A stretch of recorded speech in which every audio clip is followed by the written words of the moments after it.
पतिव्रता स्त्रियों के धर्म क्या होते हैं।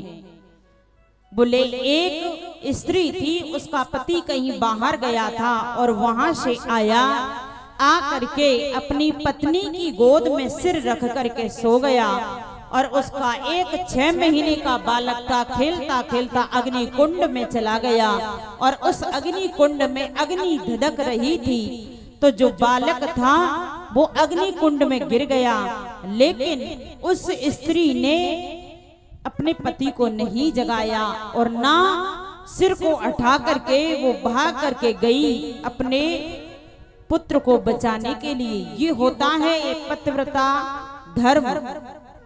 और कहा जब उसके पति की नींद खुली तो उसके बाद में गई वो स्त्री, जाकर के देखा तो अग्नि कुंड में अग्नि धधक रही, तो वो एकदम शीतल हो गई। और किस कारण से? पतिव्रत धर्म के प्रभाव से वो उसके बच्चे का बाल भी बांका नहीं हुआ। ये होता है पतिव्रत धर्म। और तुम अर्धरात्रि के समय छोड़ करके चली आई। अब गोपियों ने कहा, बोले प्रभु हमको भी ऐसी तो कथाएं याद आती हैं। बोले आपको भी आती हैं तो सुनाओ। उन गोपियों ने कहा, बोले एक स्त्री है, उसका पति कहीं बाहर जा रहा है। उस स्त्री का नियम क्या है कि जब तक अपने पति की सेवा नहीं कर लेती तब तक जल भी ग्रहण नहीं करती। तो उसके पति को बाहर जाना है और उसका सेवा का नियम था। अब बाहर जाना है तो पति तो है नहीं, अब क्या करना चाहिए उस स्त्री को? उसके पति ने क्या काम किया, एक फोटो बनवा के, तस्वीर बनवा करके अपनी पत्नी को दे दी और कहा, देवी मैं जब तक नहीं आ जाऊं तब तक तुम इसी तस्वीर की सेवा करना। बोले ठीक है। और वो स्त्री सेवा करती रही।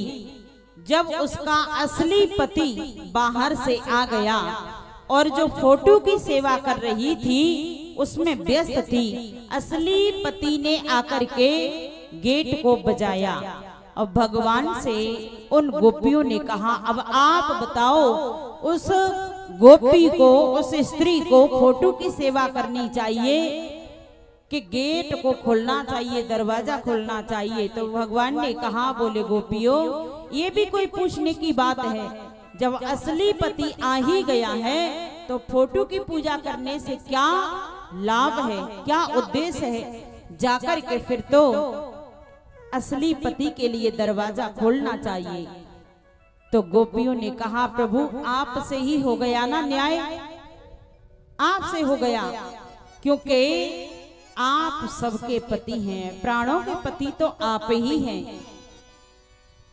ये तो हाड़ मास के पति हैं और ये किस लिए हैं? भौतिक संसार में, लेकिन वास्तव में पति तो एक परमात्मा ही है, उसके अलावा कोई दूसरा पति है ही नहीं।